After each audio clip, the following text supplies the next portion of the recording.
and 2, and a 1. Ladies and gentlemen, welcome to the Eastern eCrit powered by Kiss. My name is Jesper Anker, and all the technical difficulties out of the way. Almost didn't have Wes on today, but nonetheless, as always, we're joined by Mr. Wesley Sulzberger, all the way from Tasmania. How are you doing tonight, Wes? I'm good, Jasper. I'm read up, ready to go, and I'm so always here. I reckon it's going to be straight out of the gates. I hope so. I'm still buzzing from all the technical difficulties behind the scenes, but we're here and we're ready to show some fast-paced eCrit action. 99 racers on the start line so far, one away from the magical 100 mark. 5, 4, 3, and we're about to be underway now as the riders are taking on the start line. Let's see who made it to the gate today, because we've always got strong riders out here. Isn't that the case, Wes? Yeah, and I think we're going to have Pat Shaw's in the mix there tonight. So he did eFondo the other day, and he's had a rest day, I assume, after that, because that was pretty solid, and he's going to a little bit of a dig tonight. He did share that he's lost a little bit of weight lately, so he's lost 4 kilos over the last month or so. So he's certainly getting himself into shape. May feature a little bit later in the series when he gets his form on. May just do that. I saw, well, speaking of the eFondo, a lot of the riders approached me afterwards saying, Jesper, we did the eFondo. My legs are tired. We will see how it affects the eCrit today, because they're not used to having that Sunday 3.5-hour spin out on Watopia. You did it as well, Wes. What do you think of the eFondo powered by Cycling Tips? Yeah, I was picturing, a nice casual ride with the boys. No, it was pretty much like one of these races for 2 hours. Everyone just battered themselves. I was ready. I had a little cupcake sitting there on the bench. I thought, yeah, I'll lean over and I'll have that. About halfway through, I looked over it and nearly threw up. I just was in that much pain. It was awful. That sounds fun though, but you gotta. eFondo is about participating. It's not necessarily a race unless you make it a race. And I think that's where I mucked up a little. I probably could have enjoyed the ride, but my competitive nature made me want to stay with the front group with the boys, where I probably should have just rode and had that cupcake and eased into the Grand Fondo, but I got a little bit excited. Yeah, I think we discussed that like 2 weeks ago, and we dubbed it the Zwift effect. You jump on your bike, you wanted to have a nice cupcake, yeah. Bam, there you go, 2 energy gels later, and you're 5 minutes off the road. And then I'm there calling my wife to bring extra bottles out to the garage and gels. Oh, call your luxury domestique, your missus, going, hey, come on, I need a refill, yeah. Get on up here. Oh, don't worry, it's happened. Yeah, it's happened. I'm sure there's a lot of other people who can relate to that story. Oh yeah, most definitely. When I lived at home, I had my sisters come bring me water bottles when I was racing on Zwift, and I was running out. I would yell as loud as I could. They'd come storming down like something had happened. That's just the power of having a luxury domestique at your side. So today we're racing the 11th race in the East eCrit. Last time we were on the Classics course, it was Linton Savatsky who won the overall race on that one, because he pulled an aero power up as usual and went for a long one. The week before that, it was Troy Herfoss, but it's been a while since we've been on the Classics course. Almost a month. What makes this course special, Wes? What do you think of the Classics course? Well, it's going to be a beautiful one for the sprinters. We've had that uphill, a little bit of a kick through the volcano on Watopia. With this course, we've got that. It's really the speed for this one. So this one, like an eCrit, it is a criterium. So we're going to see the boys feature up there, and it'll be interesting to see who lines it out also, because I assume there'll be some attacks, but there's going to be teamwork come into play here to do a bit of shake and bake to get their teammate up there for that sprint and make sure that they have, people are going to attack just to try it out. Like on the, Anthony Vegan Porsche is it's not his course, so he's gonna be on the offensive here and just start attacking, I assume, and try and get something away. But teams are going to want to shut that down and make it a nice big lead out train and fast for the finish. And obviously those power ups are needed. Always needed. But the thing about this course is you only get like, I think it's 6 chances at a power up, 5 chances at a power up. So whereas on the volcano circuit you have about 7 chances, on this it is significantly less, I do believe, going into this, because the pace is just so high that every time you go underneath the start banner, you actually get a power up. At least it used to be that last winter when you raced. It's been a while since I've raced this course. But you mentioned the teams. The Australian scene so far is pretty much dominated by the two main factors, which is the Wolfpack Tasmania team, which you're heading off.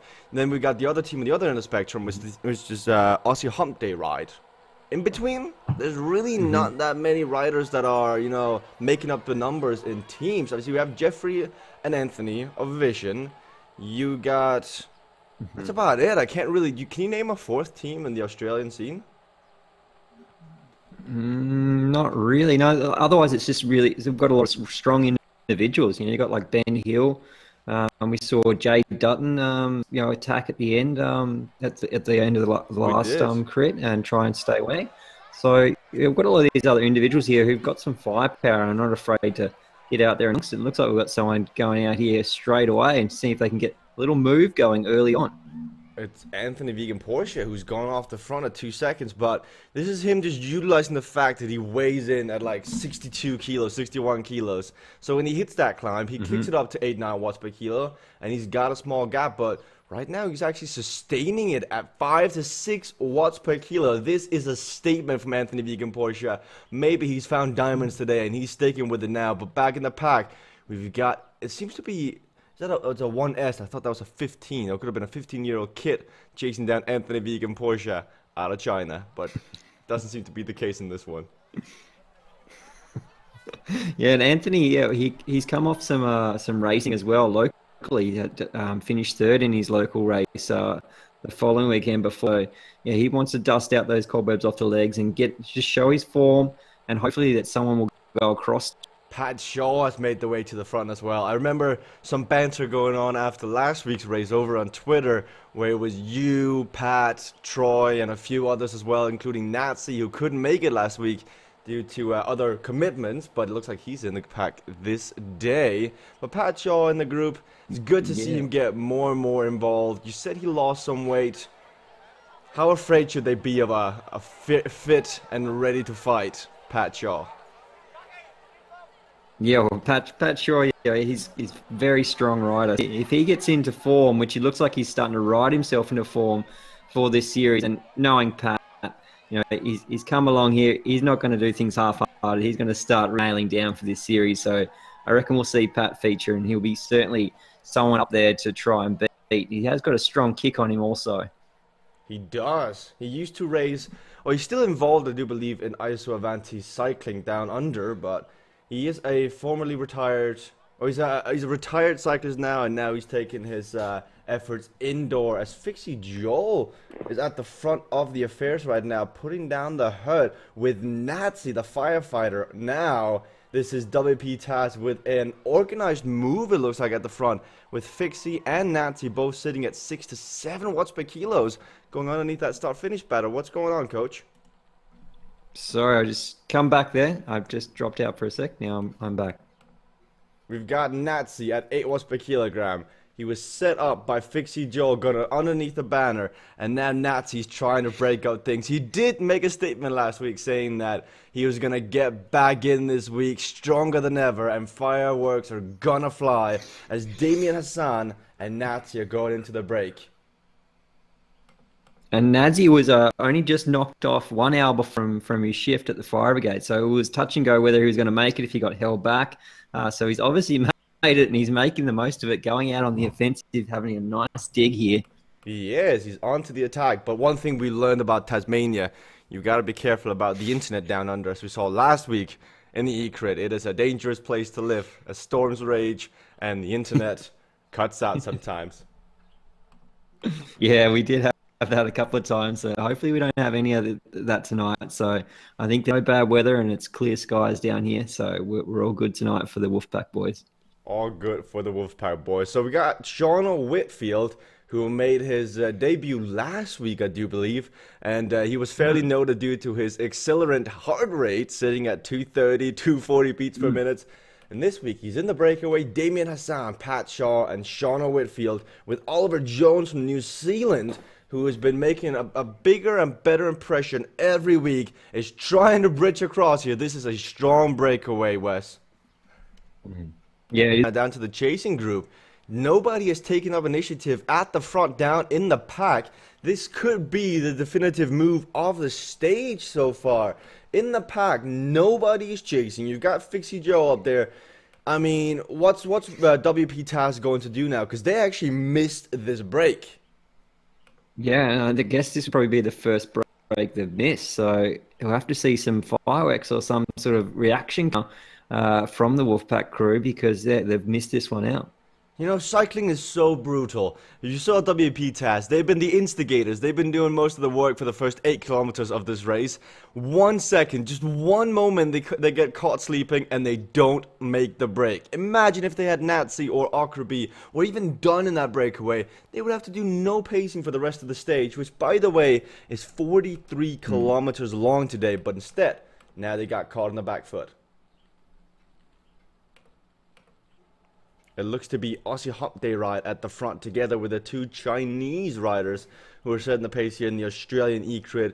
Quick reminder that anyone can race the eCrit, but only Australians will go down in the history books as race winners overall. So if you're racing, but you're not a citizen of Down Under, you will not be counted towards the overall results, but you will walk away with a good feeling in your legs because these Aussies can really put on a show, and you're going to be staggering afterwards due to the lactic acid built up over an hour of racing with these guys.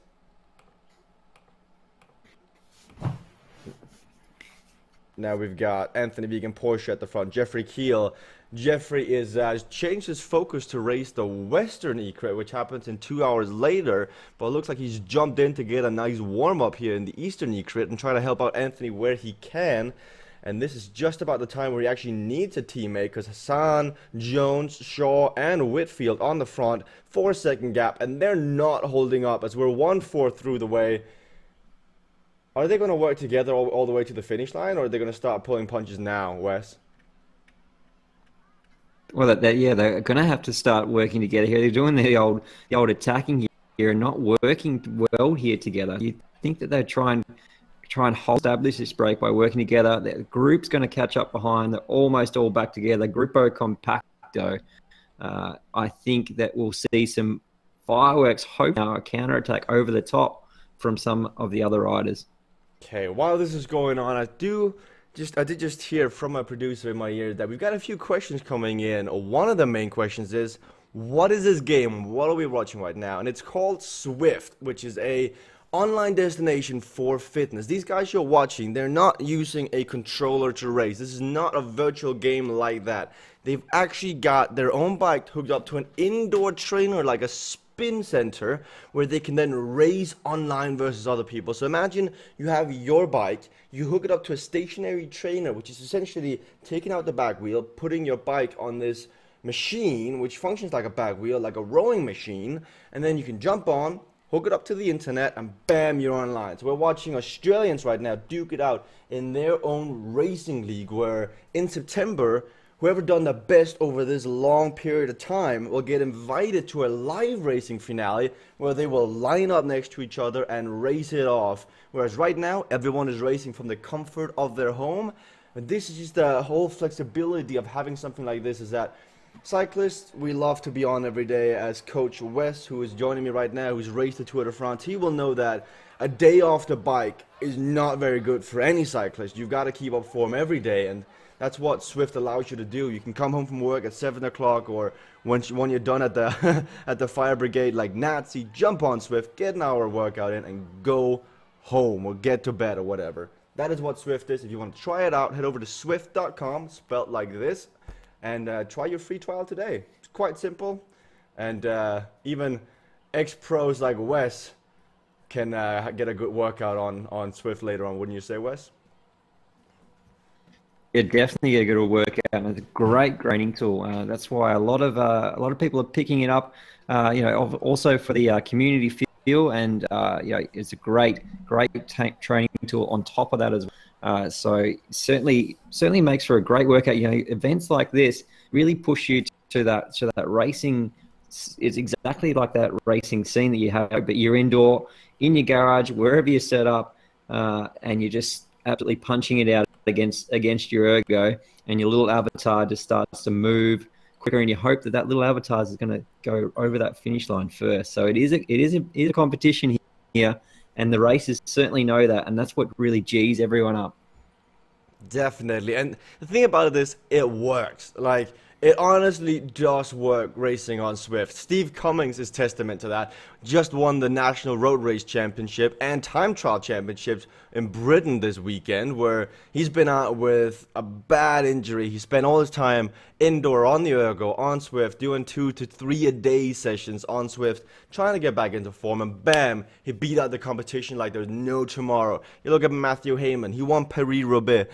This is the future of cycling. We're gonna, like, one thing I thought about the other day, I thought that just like a really neat little idea was that one day Zwift culture is going to nurture pro riders into existence, because they're going to race online, they're going to see other numbers, and they're going to get stronger and going to get better, and we're going to get to a point in time where everyone in the off season are going to be on Zwift, and they're still going to be racing against each other. So even though the official race season is over, they're just going to jump on their turbo trainer and they're going to duke it out in the KISS Sunday League or the TFC Friday League. So Zwift is the future. Jump on now and get a head start before the rest of the competition does.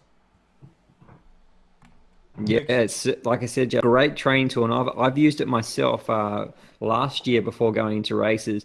I'm sure I would have loved to have this around a few more years back as well, when I've had bad weather conditions. You know, at the start of the season in Europe, it'd be a perfect time to use this. And also, you know, even when the weather's good, I've actually found myself last year excited to race some of these KISS races. So I go out to a couple-hour training ride, and then I come back inside at the end of the ride and then do my efforts during racing, so with the KISS races. It's always a good effort to get going, and we have seen some training camp pictures from earlier this year where, let's say, Trek Segafredo went to Mallorca, but because Mallorca can be quite a funny place in April, February, it was raining, and instead, Wes, they jumped indoors, and they went to training camp in Mallorca, but they went on the trainer instead. Man. So they were on an island, and they went to an island. Were they riding Watopia Island? That would have been classic. Of course, they were on their nice Cyclops hammers, and they were all hammering it out on Watopia now. As we have continuous attacks off the front, Pat Shaw is determined to get rid of the peloton, and once again he's going off the front at 7 watts per kilogram, popping an aero power up as we're 14 kilometers into the race. The aero pop. Pat Shaw means business today, Wes. He's popping that aero pop up. You'd think that he'd probably try and save that, but he's keen as mustard just to go out here and sort of push it early on and get that break. Like we're 14k in now, so this could be a bit of a move here now. See, this could either be a really, really smart move or quite the opposite. This is where the whole Zwift gamified experience comes into play, because you can be a great racer, but you can be outsmarted by a common Zwifter who knows when to use his power up or not. This could be Pat Shaw just having the raw legs to back up this move, but I do agree with you that the common case is that you keep that aero power up, you wait for the final sprint, and then you just rip it. But if you're Pat Shaw, and he's got another, 20 beats to work with, I think today is the day Pat Shaw lays down the law. He's looking on fire today so far, Wes. Yeah, he's looking pretty well. His heart rate isn't increasing much, so that E Fondo, where I'm sure he got it a bit higher than it is right now. So we see Porsche sort of stirring up the front of this peloton now, giving a few digs, holding high pace up that climb, which suits him down on the ground with his power to weight. He's up that high heart rate now, 180 beats, so he's working here. And see, the guys that are actually going underneath the radar and currently just playing the cat and mouse game with the right to fight at the front is actually the WP Task team. Luke Ockerby has been the big surprise the last few weeks. He's been taking over from Aaron Dunn, and a quote from Aaron Dunn from last week was that, "I don't think Luke Ockerby is ever going to lose again." Ockerby is just that strong right now that he is fully committed to the eCrit, and they're looking to get him high up on the podium now. But WP Task, they got Fixie, they've got Nazi, Dunn, they've got Mr. Ockerby in there, but they've not done any of the pacing so far. They've sat in, they've drafted, they've relaxed.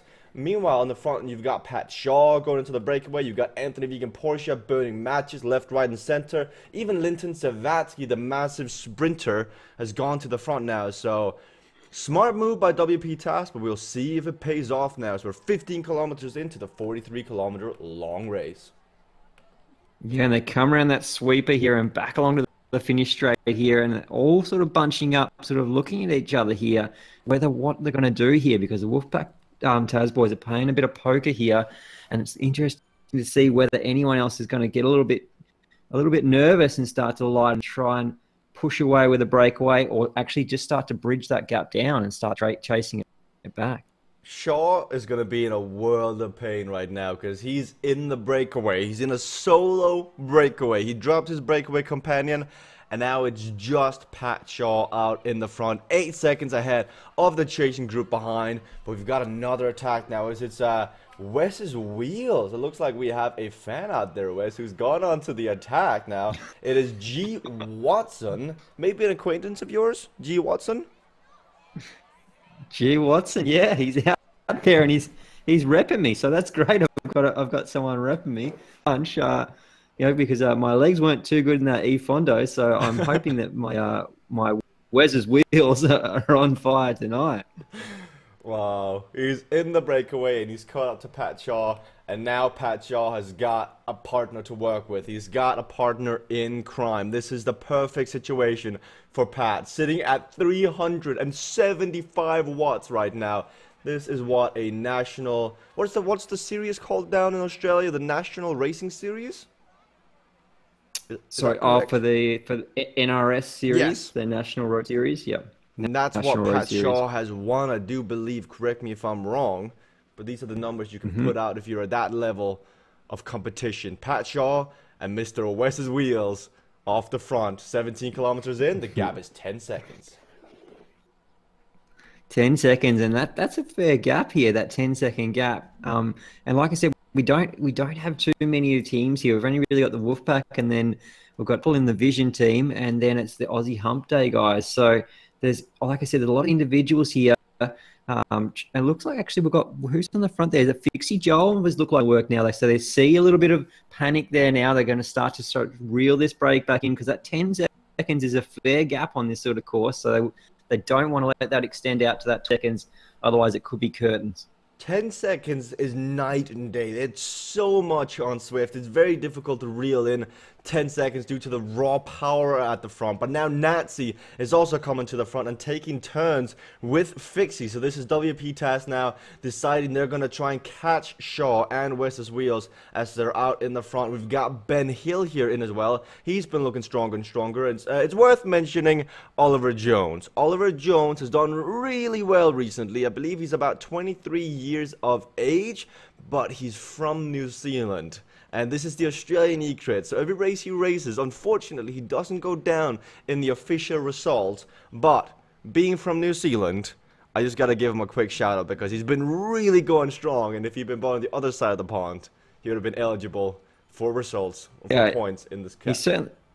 He certainly has. He hasn't been on the points, but he's certainly been up there on the podiums unofficially. So really good job. It's good to see you taking part in all these races. You know, we've got a great mix of Sorry people. to cut you in here, but we've got a big attack, Wes. Whoa. It's your man. It's Aaron Dunn. Whoa, it's done. Whoo, he's getting it done at the front now. What's over 11 watts a kilo? But he's got more to work with. Is he laying it down here now? Whoo! Anthony Deacon-Porsche, aware to the task at hand.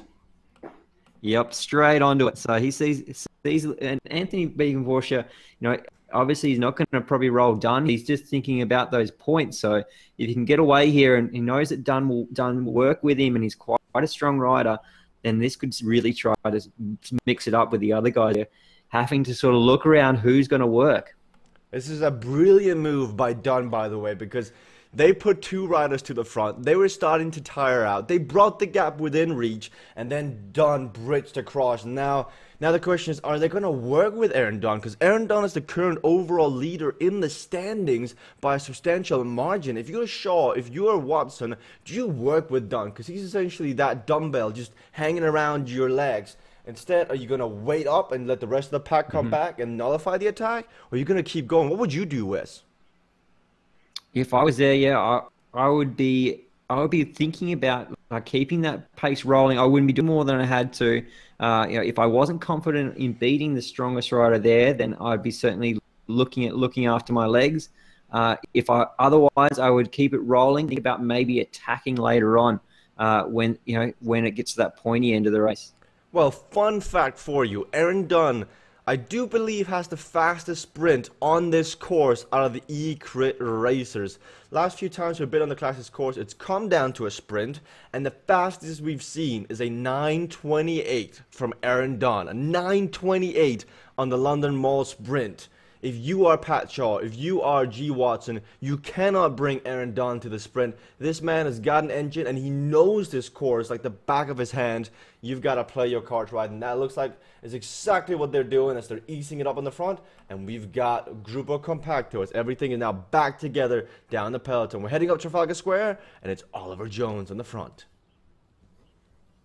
Jones goes out here on the attack. So he's done the here straight over. Ben Hill sees that that's a great move over the top.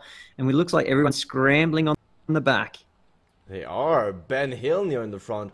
Also racing continentally down in Australia. He's been using the eCrit to come back from a collarbone injury, and it looks like he's recovered quite well now as we are almost halfway through the eCrit series, and he's been racing a fair chunk of that. As we've also got Linton Savatsky over on the right. Compared him to the Mark Cavendish of Australia with the way he races. Always finds his gaps, always finds a way to get to the front. Looking further back, Michael Elias, always up for a good attack off the front. He was one of the guys who shared his setup in Setup Saturday last week when Mr. West asked for some innovation out there from riders all around. Damien Hassan is sitting in here. Got Poley on the back, just hanging on. Neil Petlaw has been dropped as well. Looks like he could use an espresso, a coffee real quick. But gap is thinned out. I guess the big thing we haven't mentioned quite yet, Wes, is that we're missing Troy Herfoss tonight. Is he back on the MotoGP scene? Yeah, we are missing Troy. He may have some racing coming up. He said a lot of raining earlier on too, so maybe he's training for a marathon or something else is coming up as well. He could just be abandoning us and heading over to the dark side, the marathon side. Not quite sure what's up with Troy. We might have to touch base. And it looks like we're clicked in on there. So he's seeing that 163 heart rate there. So he's still got plenty of room to work with there. And we'll see, we've got Watson. Where's his wheels there? He looked working pretty hard at that one. He was at 165, 170 range. Now we're watching Gentleman Jim. What a name. I love that. Gentleman Jim. Call out to Gentleman Jim. He's hit the front. In the camo kit too, Gentleman Jim. Playing it stealth, but with a very bold name. I like it. He's trying to go underneath the radar, you know? Just sneak in, hoping that nobody spots him while he's in the peloton. Be one with your surroundings. Yep. Is what Gentleman Jim is practicing. Maybe we'll see some sneaky moves from the other teams, switching jerseys and things. Gee, that would come up raw. That would just make our job really difficult as you get used to seeing a jersey. I didn't just mention that. Erase that comment. Erase it. It was not a suggestion. In before all of WP TAS, which is, by the way, is led by Wesley Sulzberger, my co-commentator for today. In before they show up tomorrow in like misaligned kits and wheels and bikes, just to try and throw off the competition. Oh God, Wes, what a we'll see some camo jerseys pull out, and probably the most bright jersey is the old school Z jersey there with the clouds around it. I used to have one of those when I was a junior in Dean's. Wow. I was trying to find it the other day it was a long sleeve. I was trying to find it the other day there's one guy here, Ben Grender, who holds a ride every year in Launceston. I was trying to pull out these old jerseys to use up there. Looks like Jesper's hitting up a Red Bull. It's nice and early for Jesper. He's in the morning there. He's trying to get wound up. Trying to get wings, boys. It's been, just so you know out there, this morning I was panicking hard because we had technical difficulties out here, which was not a fun thing to wake up to. So I do apologize for the early Red Bull, and yeah, that's all about it. At least the company's good, the racing is good, and I caught your mention right there when you said when you were a junior. I can't believe it's about 50 years ago you were a junior, Wes. Time flies, you know. Yeah, back when I was a junior and under 13, back when I was a young tacker. Oh God, Yeah. I think we may So just have. it seems a long time ago now, but back to the racing. No, no, no. One last comment. So this is my call to arms. Last 2 weeks, Wes has made a nice request from everyone out there in the Australian community. Here's my request for next week. Post a picture of you as a junior rider over on the Zwift Oz forums. That's a good one. I want to see you as a young That's a good kid one. battling it out. And I'm sure Wes Yeah. can start that thread over on Zwift Oz. And all you can do is reply to it. And maybe we'll show some of the best pictures next week. What do you think? What do you think, Wes? I think that's a great idea. I'll pull out some old photos of the aero helmets before they were aero helmets with the old ice cream sort of style helmet. I've got some good shots of that. They're back in fashion now. They call them aero helmets now, but they were just ugly buckets back in the day. Oh, I look forward to it. If you want to see and hear and just get in on the banter, head over to the page. It's called Zwift Oz. And a lot of discussions, a lot of conversation, a lot of good fun over there with the Australian community. But now, ice cream helmets aside, we're back to the racing at hand. It looks to be all together so far as we're looking. Oh, never mind, I pressed the wrong button. As we're looking at the overhead view, we've got a pack of about 25 riders still all together, 24 kilometers into the 43-kilometer long race, 30 minutes of racing. Everyone is still together. Pat Shaw is the man to watch. He's got diamonds today. Pat Shaw, yeah, he's certainly, like I said, he's certainly a rider, and he's getting that form back. So he'll be keen to keep pushing himself here. So even if he doesn't get up there for the pointy end of this, he'll be keen for a really good workout, going to turn himself inside out. And it'd be funny to know if he has anyone in here that he could work for as well. No, I don't think there's any other ISO way guys in here, but he may have some other friends. He may just pull out an old trick of the book and hand over some money over the counter maybe and try and acquire some services that way. Funny enough, I did just finish reading this book, so it does happen. Race. Yeah, well, I saw that there's going to be some attacks from. We had 99 people start tonight. So we do probably have some newcomers here as well. So we want to encourage the newcomers. So if we can have a bit of a click through the names now here, and we'll give a few shout outs. Cycling, it's a newcomer. Leonard, yep. We've got Leonard from Kiers. Johnson, just hanging on to the back of this group from Aussie Hump Day Ride, I would say is a newcomer as well. Give him a ride on. Give him a ride on. Come on, stick in there with him. Oh, get over this climb here. Oh, we've got Rowbottom. Lovely name, sitting at 7.5 watts per kilogram at the back. Also a newcomer to the racing. And I think that's about it. We got that Spinach. We've got a rider named Spinach out here. Ladies and gentlemen. Spinach. That so takes we'll nickname him Popeye. So Popeye's in the field here. We want to sing Rock Up next time with Popeye as his first name. Oh. All we need is one of those pipes, you know, and then we could he'd be just perfect. Imagine if you could customize it that much in game. Jasper, do you have your bell sorted? Did you end up rehamping it, or are you just going to stick with the half a cowbell you brought? We're sorting it. I just need more time on my hand, as do we all. So once over the period of time, we're only halfway through the eCrit. It will take a long period of time, but at the end, I promise you, we will have a nice Swiftified cowbell and not a drumstick, whatever this is I've acquired, which, by the way, is not even here. It's out there in my kitchen in London, as you can see in my background. That's right. I'm sure we'll get by without it. I don't have the teacup, but I do have some knives and forks left just near me from leftover from dinner. Otherwise, this previously. So if you do get in trouble, I can. Otherwise, if you do get in trouble, just give me a holler. We've got 27 kilometers done. We've got 16 kilometers left of racing. The pace has slowed down somewhat at the front now, as everyone has reached that point again where they're looking over their shoulders. They are assessing the situation, and they're trying to figure out, how do we go from here? Where do we go from here? What's the next move?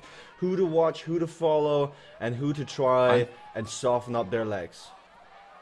I think we may have distracted them a little bit. Maybe they were listening a little bit too much to our smack talk and have drifted off a little bit there, and just to save the legs at the same time while they listen to our commentary. But I reckon we're going to see some. I reckon Rowbottom might have a little dig here. We're going to call Rowbottom have a little bit of an attack here, I think. We'll see. Do you want? Well, I do actually believe that's a side effect sometimes, because a lot of these races, I know they listen to the broadcast, not only for entertainment purposes, for actual racing purposes, as they're getting a sports directive right in their ear while they're racing out on course. But do you want a fun fact, Wes? Did you know that an Australian has won every single race of the eCrit so far? Isn't that just amazing? What about our New Zealand comrade though? Didn't he get over the top for one of the wins? No, but if you look over on SwiftPower.com, it's been an Australian who's won the last 11 races. Imagine, when's the last time in history that's happened? Australian winning 11 stages of a stage tour or a stage race. Yeah, even for the NRS races, we do have New Zealanders come across and race the races here in Australia, because they is a good platform to try and get noticed and picked up. So I would say that doesn't happen very often at all, Jesper. Oh, that joke sounded better in my head. Anyway, back to the racing. You just looked at me like straight faced and just like, what are you saying? We've got Thor. I reckon Whitfield's going to get up here and have a bit of a mix. I reckon he's going to hit that 300. I reckon I'm picking 350 hard at the end of this race for Whitfield. I reckon he's going to peak it right up there again like he did last week. He was fourth last week, so I want to see Whitfield get up there and really make sure his power-ups to precision, because he is quite a strong sprinter. Dunn obviously is going to be up there. Ockerby is going to be up there. It'll be interesting to see whether Ockerby is going for the main sprint here or Dunn. Dunn showed his cards early. So I think Rowbottom looks like he's moving up there too. So we're going to see some of these newcomers really have a dig here. See, I think though, I really, really think that Sean Whitfield changed his batteries and his heart rate monitor since last time. I don't think we're ever going to see 250 beats per minute again. Otherwise, he might need to go check, because that must mean he's like a workworkse. Yeah. Incredible. We saw last week. I think. Oh, I certainly hope that wasn't correct last. I think he's gone down to his local supermarket, flipped out the old battery, and put in a new one. We are getting a few questions across on the other platform about what people are watching here. So you're watching a cycling game they're actually riding with their legs, with their pedals here. So it's just it's not just some avatars here that are remotely controlled. They are controlled, but by the people's legs. So they're hooked up to a power meter, which they take out the back wheel and put the bike into that, and they get that actual feel and resistance of the climb. So when they're going uphill here, they're feeling that resistance, that feel like you would out on the road, and they can certainly feel that lactate, because when you go out on the attack, it starts to build. It looks like we've got Shaw out here again. Is it Pat Shaw off the front? He's showing his cards again. I reckon Porsche will go after this for sure. It's actually Jay Dutton who's actually bridging the gap up to Shaw, and he's using that power-up, the aero power-up, which makes you a lot faster over the 60 seconds you're using that power-up. He's bridged across to Pat Shaw, and now they have a 3-second gap as Shaw accelerates again to catch it back onto Dutton's wheel. This is a danger move. Two very strong riders, and you've got Anthony Vegan Porsche, as you mentioned, now laying down the pain on the front, but Pat Shaw not giving up, not letting go. He wants to win from a solo breakaway. Do you think this is more about sending a message? And like I said, Pat Shaw, he's using this race. This is just my assumption. He's using this race just to sharpen himself up. So he's going to just absolutely lay in the line, and it could pay off for him to try and take a win. So that's what my assumption is. Pat's laying it all out. He's not going to leave any stone unturned here. He's going to just turn him inside out and make sure that he gets a really good work out of this, because he's going to sharpen himself up for the end of the series. And he is doing just that now. Pat Shaw and Jay Dutton. What's the background story on Jay Dutton, Wes? Jay Dutton, he was calling out one of his teammates the other week, asking for them to tag along in some of the racing. There was a little bit of a joke about their legs not being shaved for the racing, and I said that this should apply perfectly for that situation. You know, no one's going to, unless we do some of the sneaky photos, but we are calling out for any junior photos. So you probably maybe have some slight little baby hair on, but I'm sure there won't be any mountain goat sort of pictures with hairy legs. So Jay Dutton is going to be in here with Pat Shaw, and he had a bit of an attack towards the end of the last race. Didn't quite have the right aero up. He used a drafting one to try and launch with. So I reckon he might have done a little bit of research, made sure if he gets that aero power up that he probably hold on to it this time and uses that crucial moment at the end of the race. He actually used it to bridge across. He had an aero power up, but he decided that, you know what, I'm going to try and bridge across and get onto Pat Shaw's wheel, which could be a really smart move. We'll see how it pans out now, as Gentleman Jim is also trying to bridge across. Riders, one by one, realizing the danger of this breakaway as they're trying to bridge across, but in doing so, they're actually bringing the pack closer and closer as they're accelerating at the front, forcing everyone else to take turns as well, as the gap is now down to 7 seconds.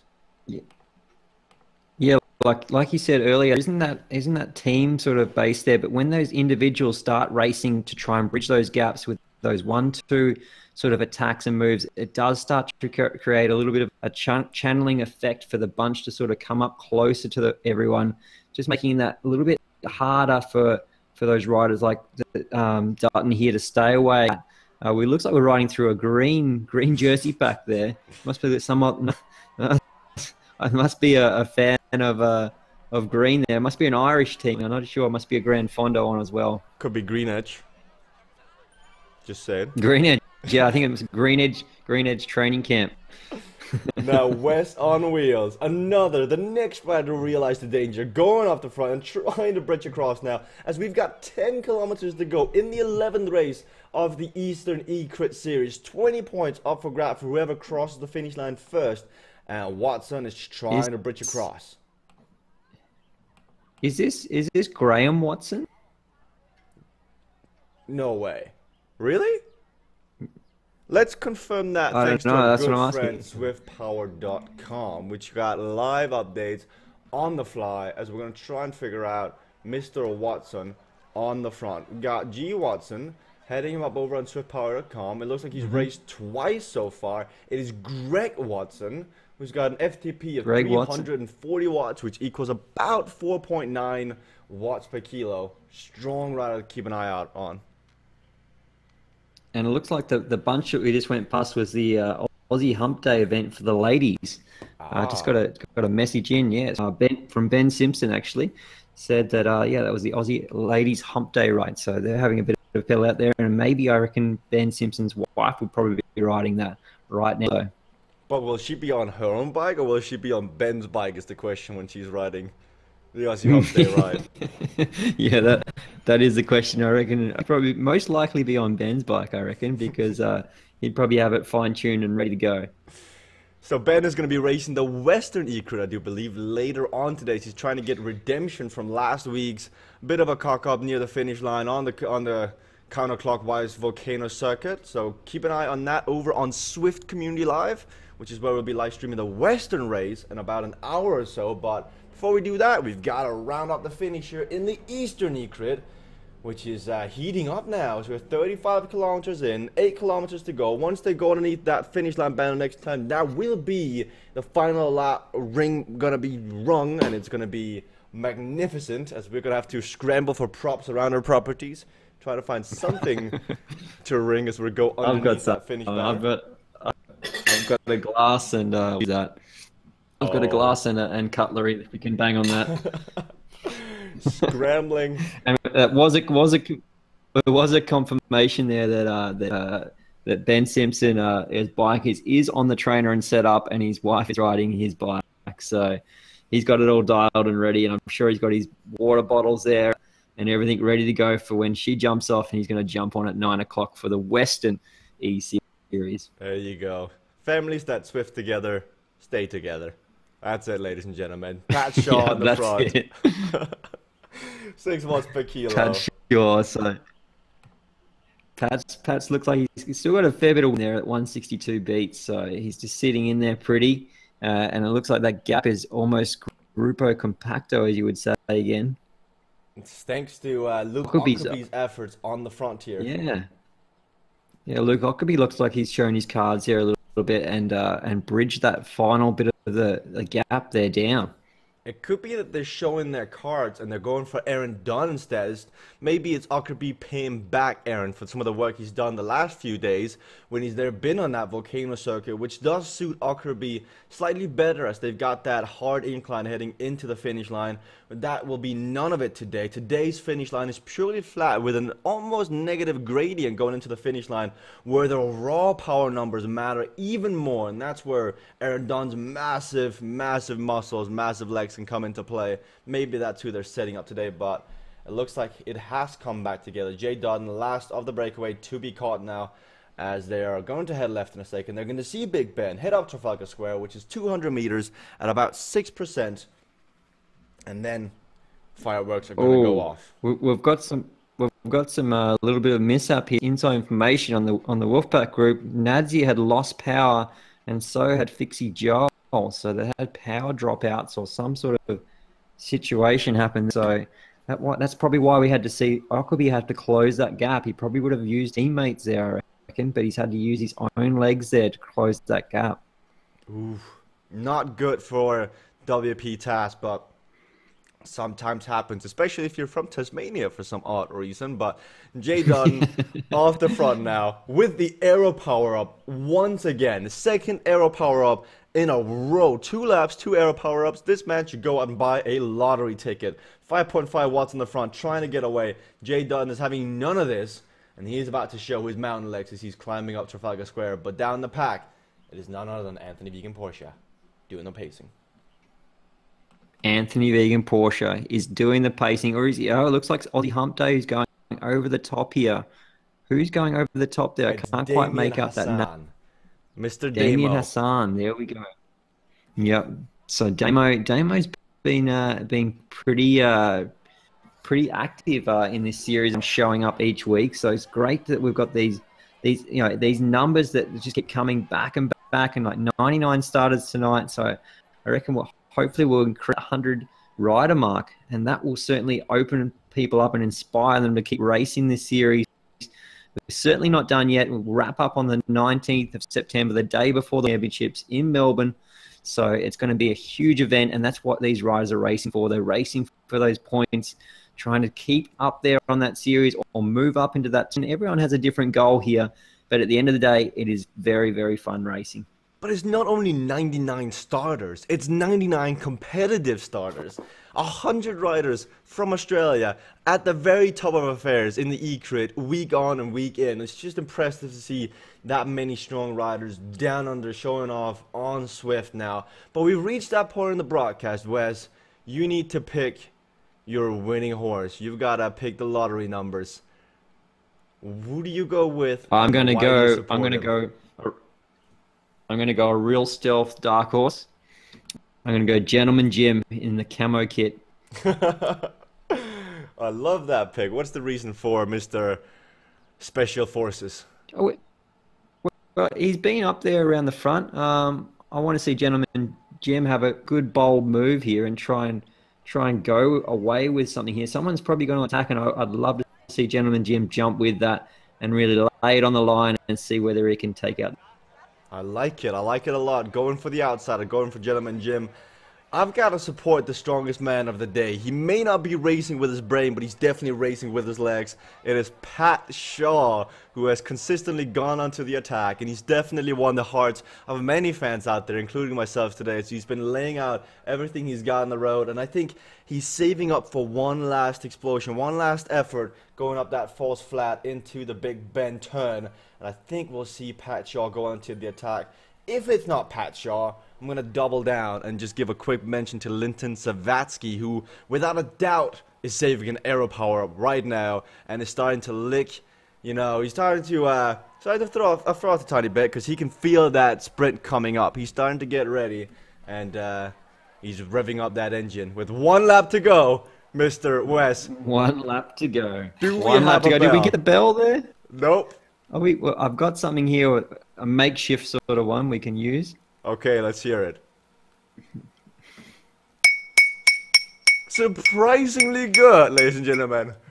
4 weeks into Wes's and I's partnership here on the eCrit broadcast, and we've still not got a real bell. When do they get the shaft? Turn back next week for for more on that. Yeah, we have to order that in separate. Yeah, sorry, it's not in the package too, deal. Too much of an order to do. Yeah, too much to go. So we did see Gentleman Jim when I called him out to go to the front there and sit up the front, just dangle off the front and show his legs. So I want to see Jim get up there and have a really good fight for this over this last lap.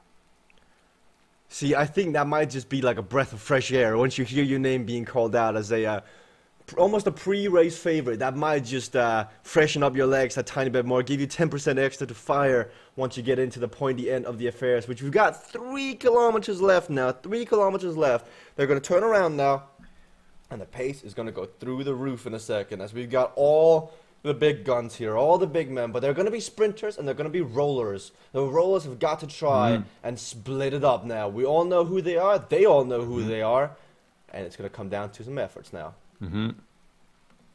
Yeah, it's going to come down to these efforts now, and it's going to be very hard for anyone to try and stick away because they are rolling on at a decent pace here. It's quite hard unless you're obviously using that air up to get away, to get that gap, but that's going to be obviously used pretty early if you're going to hit it up a couple of K from. And we will see, you know, those 1s and 2s that want to probably launch with it. And like we said before, with those 1s and 2s, it almost works as if there's a team chasing and it brings back together. But in saying that, you've got to try. So, Gentleman Jim, call out to you, hit them hard. Hit them hard. It's also started raining out there, so I do hope they're wearing nice thermal clothes and do not get wet, do not get drenched. You got to stay warm as you're heading out there now. I'm sure there'd be everyone would be quite wet anywhere right now with their towel, wiping that sweat away, making sure that no drops of sweat go into their power-ups because we do not want to see that happen. That happened to Dunn before. Lost his power-up with a sweat off his nose onto the iPhone. Boom, lost his power-up. It's like a 1 in a million chance of that ever happening, yet it did happen to the pre-race favorite at a very inconvenient moment in time. But he reacted well, he went with it, he went onto the attack, got caught, but at least he gave it a go. 2.5 kilometers to go now. They can't see a thing, the visibility is down, so if you went onto the attack now, they may just encourage the attackers to go even faster. As you know, you're demoralizing anyone back in the pack now. We're sitting on with Dunn, who's rocking that Tron bike on the left. Anthony Vegan Porsche on the front. Who has got the best legs now? That's what it comes down to. Who has saved the most energy? Who's spun the highest cadence? Who is ready to unleash it all in one last effort, Wes? Who's got those biscuits left? Whitfield's up there as well. Whitfield was quite faster in the other sprint as well. Probably didn't time his power up to perfection, but he was 4th. And Ockerby, of course, is quite fast, you know, and that's, again, he knows how to time those power ups. So he's going to be right up there, and he's sitting right up there, really at the front here, being attentive. You know, no one's really going to attack here, but you still don't want to be too far back in case someone does a bit of a dummy to stretch the legs. Before you know it, you get behind some people and you've got to close those extra gaps. So it's really to keep that position here. Everyone's keeping that pace up high, and that's got to hurt the legs a little bit and take a little bit out of it. So if you can make sure you're not actually hitting the front there and still getting that to sitting in the wheels, which looks like most of the riders are doing here, but some people are having to use that extra energy just to pass up, to get through to the front of the bunch, to sit in that 4th or 5th position, and they act themselves on the front. Are you ready, Wes? Here we go. Last time out Trafalgar Square. We're going to see Orange numbers all around now as Anthony Vegan Porsche is sitting second wheel behind the rider just in front of him. But he's doing good so far as Damien Hassan is off. Jay Dodden is attacking. Everyone is being left in the wake now of this massive attack near the front. It's blowing up a storm. The riders are putting out massive efforts now as they're trying to get away. Lightning is falling and it's thundering all around now by these big wattage bazookas being thrown out left, right, and center. Linton Savatsky is sitting on the wheel and Jay Dodden has got a 2-second gap. Wes, this moment in time, do you go with it or do you Jay wait? Dutton, he's got to commit here, really commit. Coming out of this hairpin here, he's got to just step on the gas. Actually, hold the gas all the way through it because you don't need to do the old foot up around the corner. Pedal through this corner. It looks like we've got some guys going onto the back of him here now. Zavatsky and also we've got Ockerby moving up. Wes's wheels is up there too. So let's see if my wheels can get up there for the win. That would be great. We've got Dunn here too. Aaron Dunn sitting there pretty. It looks like it's quite fanned out here. So lengthen this now. It's going to get really tight. They're going to be moving up into position now. Ockerby's starting to move. Looks like Dunn's coming up behind him. Vegan Porsche's there just behind him. All in a line. There's 3 or 4. Watson and Wes's wheels is there. We've got Jan. We've got Ockerby's still sitting in there pretty. So he's in that good position here. It sort of looks like it's Josh. He's almost going to hit the front here. He backs it off. Sits in that slipstream. Looks like we've got Dunn and Ockerby here in together. So I reckon there's going to be a bit of shake and bake here. 1 kilometer to go. Actually, 600 meters to go. It's stretched out. Everyone is still in this group. Pat Shaw is heading up the front now. 7 watts. He's popping an early power up. He has got the legs. He's feeling good. And he is going with about 500 meters to go. Pat Shaw, 13 watts per kilo. Aero power up being popped. He's got to keep behind Anthony Vegan Porsche, Ockerby, and everyone else. Can he do it? Here goes Pat Shaw, but we're looking further behind. The pace is through the roof. Here comes Aaron Dunn on the right side. He's got 3 seconds up to Pat Shaw, but Pat Shaw is nearing that finish line. But as we look over the shoulders, the riders are coming back. It's going to be on the line as it's going to be Pat Shaw taking it. Woo. Pat Shaw, Wes's wheels, Aaron Dunn. Nice work. Nice work there, Paddy. So like I said, he laid it all on the line to sharpen up, but he really laid it all on the line there and pulled off the win. So well done, Paddy. That's awesome. Good job, mate. Come back. Just as he said, he's lost about 4 kilos, coming back into form, and he's certainly stamping his authority on this race. Coming back in, what is this, his 2nd race in? He raced last week and maybe one before, so 3rd race, 2nd week in. So come in, a few attacks the first week, a few attacks tonight, and then attacks in that last 500 meters, all out effort with that power up. He's certainly taking the win tonight here, so well done, Pat. Awesome ride, mate. And Dunn in for 2nd as well. So Wolfpack still accumulating those points there. 3rd. Dunn was 3rd behind Greg Watson from Wes's wheels. Greg Watson, Wes's wheels come over in there for 3rd. So good job. Good job. Everyone entered in this race tonight. Come along for next week. And remember to tag in that Oz Zwift page. Tag your, as Jesper requested, tag your childhood photos of you on your bike. We want to see those junior days, under 13s. If you start a little bit later, even in your teens, if you're slightly towards the end of the scale, if you start a little bit later, get those photos in, post them on the Oz Zwift page. And like I said, you probably see some of those ice cream buckets, which now they call aero helmets. To see some of those ice cream buckets / aero helmets in there as well.